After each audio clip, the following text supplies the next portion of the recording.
Game is a pretty easy game considered where the franchise is now. However, I came up with, well, actually it was inspired by Fat Guy 703's Impossible mode for Paper Mario the Thousand Year Door. Anyways, I come up with a ton of limitations that make this game way harder. Let's start with the rules. Number 1, I can never remove the rings in a normal battle. This makes every attack weaker. And in boss fights, I can move them normally because then it would be impossible. Number 2, no using equipment like the iron boots or shiny hammer, etc. So I can only use the basic boots and the basic hammer that you get.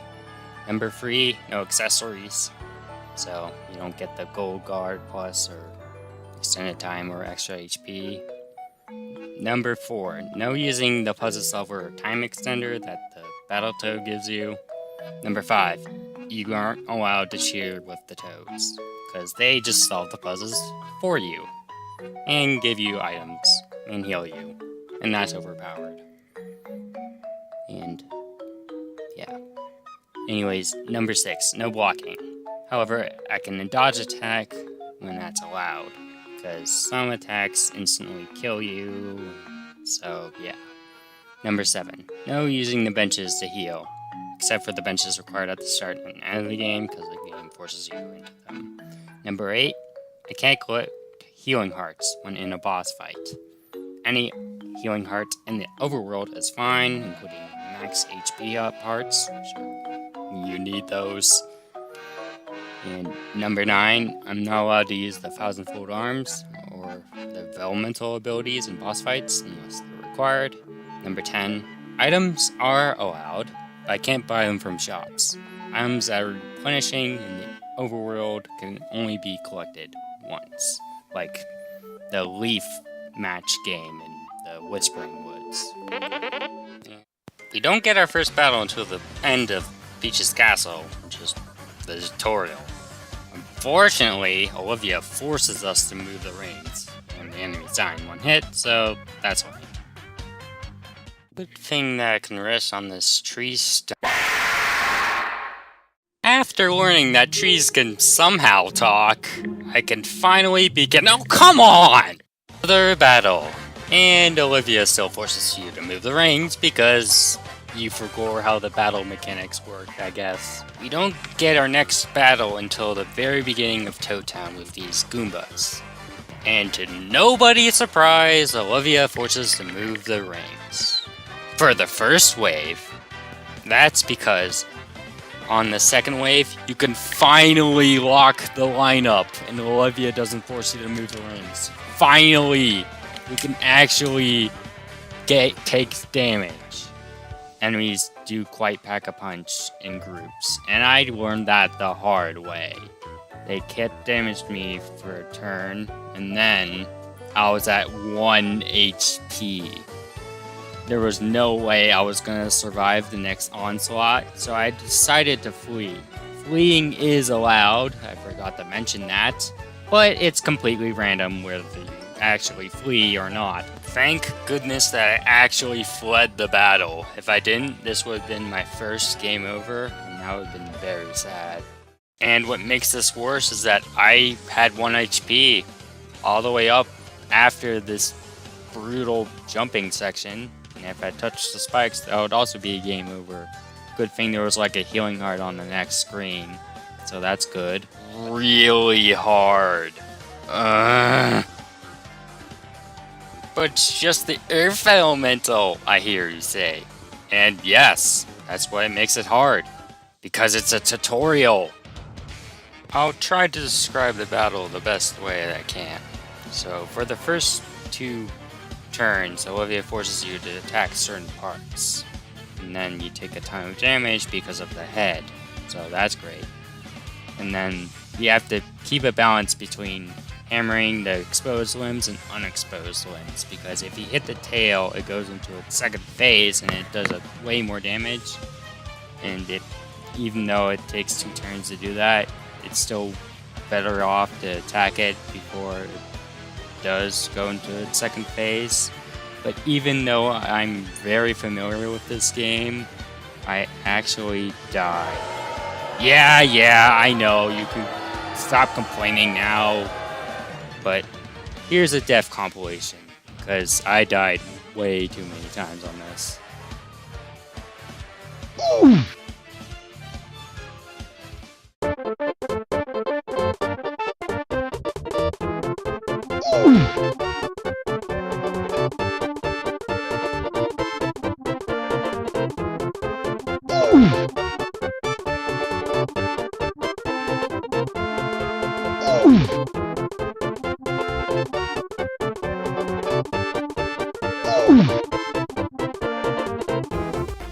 We interrupt this death compilation to bring you this quiz. If you didn't know, the hammer does 6 damage to the elemental's unexposed limbs. Now can you tell me, how much would the hammer do if you had 2 times attack?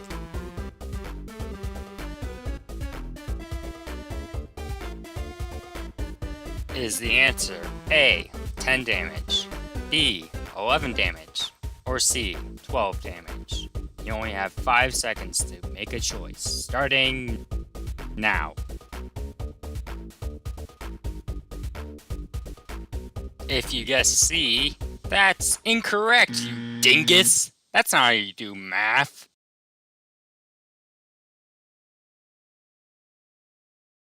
The correct answer is A, 10 damage, because 6 times 2 is 10. Anyways, back to the death compilation.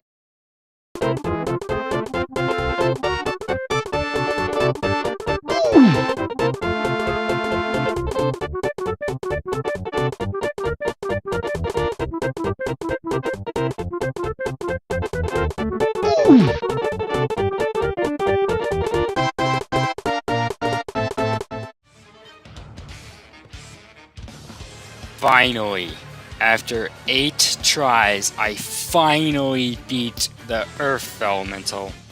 I went on a mountain. This game really hates me. I accidentally touch an enemy and it engages in a battle, which that's very rude because it was a first strike. And since fleeing is random and Bobby doesn't seem to help you much since he only attacks one enemy, I died here. So, that's nice. Sorry. Anyways, in this next battle, things go more smoothly in my favor, and I was just barely able to defeat them. After that battle, I made sure to leave the area and come back so the game would save, so I wouldn't have to do that battle again. But we still have to save Bobby from these Goombas, which they are very annoying, but I managed to not die in this battle. It's another required battle featuring tons of crab enemies in a free wave part battle. So that was fun. And unfortunately, just all those items I discussed previously on this battle. Not all of them, mind you, but still some, because items do way more damage than our basic boots and hammer. I even beat him before he could do the next Mega Wave attack, which would definitely me, because I'm pretty sure you're supposed to use the 1,000-fold arms, but we can't do that, but it's still possible to defeat him without it. Just memorable battles we ever come across of. First of all, there's a ton of tracks before this, not that it matters because there's a healing heart right before it, but it has free waves, and I ran out of power blocks. The second problem is that you can't hammer a ninja, because they'll counterattack you. Also, their attacks really hurt. They sure can... Wait a minute, that's a pun. The game made that pun, not me. Anyway, 3 turns before they attack you again. This really makes this hard, and there's a ton of them, and they're all misaligned. The only other thing to really note here is that you can dodge his grab attack, and dodging is allowed, but not blocking. But you can dodge that attack. Not the first part of that attack, but the physical grab that he does, you can avoid. And you're gonna need to do that every time, so you take minimum damage.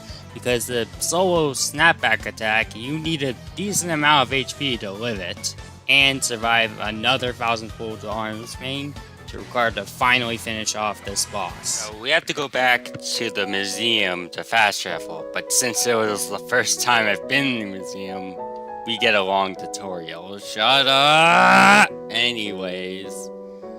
After that, we can finally set sail. Now, I bet you're wondering how I got in this wacky situation. After getting jump scared by a screaming toad, we have to find a lever to power on the Princess Beach so that we can enter and all other entrances to the VIP cabin, which is where the fuse is blocked. So we gotta do this required battle with a spike to proceed. And these guys are pretty painful to deal with. Not only can you not jump on them when they have their spike balls in their hands, but sometimes they take way too many turns to defeat. Like, seriously, these are the strongest enemies by far. Use an item if you have to. Due to how pacific this battle is, it's gonna be really hard, but let's see how it goes. So the actual problem with the fire elemental is that since it's a flying enemy, we can't hit it with our hammer. Since it's literally on fire, we cannot jump on it either. So yeah, but you're still required to use the water elemental in this fight, so that's really the only option that we have. I know it kind of sucks, but yeah, unfortunately, I had just enough HP to outlast the fire elemental and do one final 1,000 full arms attack. Also, don't forget to pull off this coffin to get this max HP up hard, because you're also gonna need it. Now, we're ready to face Hole Punch. After an incredibly long cutscene, though, that is.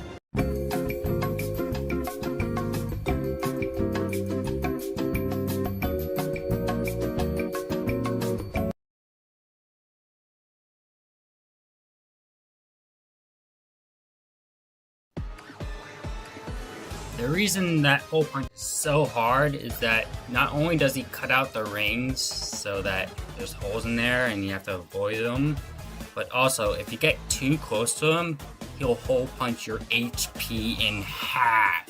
Your max HP. Please, just stay on the outer two rings and use all your fire flowers and ice flowers. Trust me. His other attacks though, when you're outside, on the outside two circles, aren't that bad though. You have to get up and close and personal to him. Then he just, punches holes into you. Especially when he does his charge attack. He'll punch 2 holes into you and do damage. So that isn't fun. And then you have to pick up your pieces or else you're dead. And when he's charging, he's invincible. So you can't really attack him in that state. You have to do it when he's not charging, which only happens every other turn after he charges. So yeah. I somehow survived this attack, even when my max HP was so low. It was pretty much a miracle that I was able to beat this boss on the first try. Trust me, the RNG gods are not in your favor, and you will probably die to this boss. I just got insanely lucky. We also have the snow spike battle that's required. And fun fact, if you let an aggravated snow spike attack you, it does like half of your HP bar. I'm not even joking when you don't block and all of them exist. Use a power block if you still have one. If not, then you basically are forced to use your 1-up mushroom here, because I couldn't see a way around it. And do you really think I'm gonna, go through that much? Nah, let's just go on to the ice elemental already. And he goes to his ice mave attack. The correct path forces you to pick up a healing heart, and as we know, that isn't allowed by my rule set. So we basically have to not do the puzzle, and not intendedly. So we have to basically press the on panel, and then heal, and then he attacks us, and then we can do the 1,000 full arms. But apparently that wasn't enough damage. The ice elemental somehow survived that thrashing attack with barely any HP left, and then he attacked me. Thank goodness I lived through that and just used the fire flower to finish him off, so at least the 1,000 full arms aren't required to finish him off, I guess, at first. This battle is actually kind of easy. The only other thing to really note is that you have to get this chest in order to get a ton of panels, but that isn't necessary at all. Since you can literally do half of the boss's HP with a single shiny fire flower. Yep, it's completely weak to it. You just gotta stand in the right positions and not be a dingus like I am and mess up the second one. After that, I used 2 hammers and that finally knocked out the tape boss. Not gonna lie, that was actually kinda easier than I thought. Could've sworn that RNG was involved in this boss, but I guess this is an easy boss out of impossible mode. Oh well, I really thought that was gonna... Great, there's a second phase. Anyways, after a long and tedious battle, I finally was able to defeat him with 1,000-fold arms. Finally, I was able to progress this fight and beat it. I eventually make past these guys, but there's still more in the overworld. But if you do some very careful dodging, you can dodge these encounters. This next one is forced, and these little guys are very annoying. You actually have to keep track of the main body ones, because if you just kill the clones, they'll just regenerate their health. You actually have to focus on very 4 specific small guys to take them out. What? You're gonna make yourself weaker by putting a sheath on your blade? What? That doesn't make it possible mode. That's baby easy peasy one squeegee mode. But wait, did you say I damage it? Oops! I accidentally used the 1,000-fold arms to damage it, so I make it so that any hit will instantly kill me and do 999 damage. I made the boss harder. Yep, that's right. This is the only boss that has this unique digestion about it. This is also why the dodge rule exists. Yep, this only applies to rubber band in this boss, since like when you break the sheath, any attack will instantly kill you. However, you can dodge this damage, so else this would be literally impossible, not, impossible mode. So yeah, that's why we can dodge it. Also, it's only a little bit of damage. Come on, Mario, you can survive that. Anyways, Scissors has 3 distinct final cutters. One where he just kind of slowly moves and you can easily dodge it. The other one is where he fakes you out, so there is a bit of a lenient window for this. You can jump at the fake out and then jump again. And then there's this really fast one where you have to almost jump immediately. And if you mess up once, it's game over. So yeah, you have to pretty much be ready at any time and slowly chip away at his health with a hammer. And eventually he gets rid of the powerful panels, so that's fun. But as you could see, I'm a pro gamer and did it on the first try. Anyways, this is going to be it for this video, Impossible Mode. Next time, we'll finally take on Princess Peach's castle. Actually, it's just King Nolly's castle if you played the game before like I did. Anyways, see ya guys then.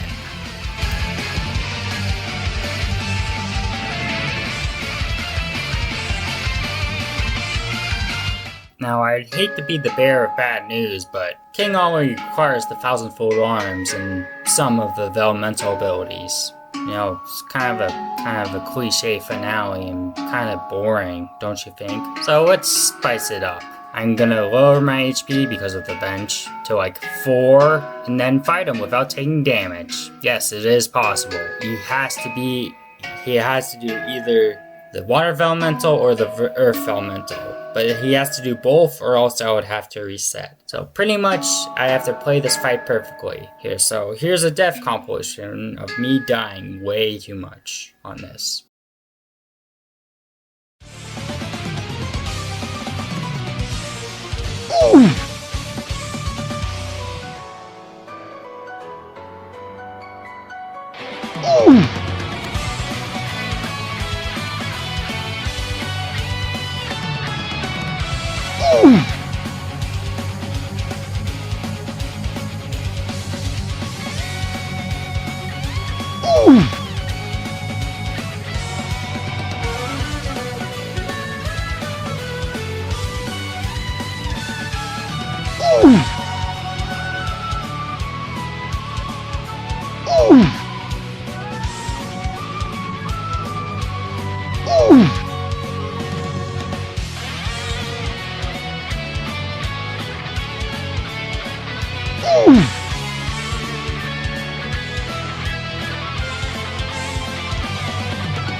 the rest of it was pretty hard, especially everything leading up to Hole Punch is definitely the hardest half, because the rest of the bosses pretty much require the thousandfold arms or elemental ability, and that's kind of sad, but what can you do? Try to stock on your items? I seriously doubt that. Anyways, I hope you enjoyed this series. Oh, and about that thing I mentioned at the start, well, you'll see it soon. See ya guys then.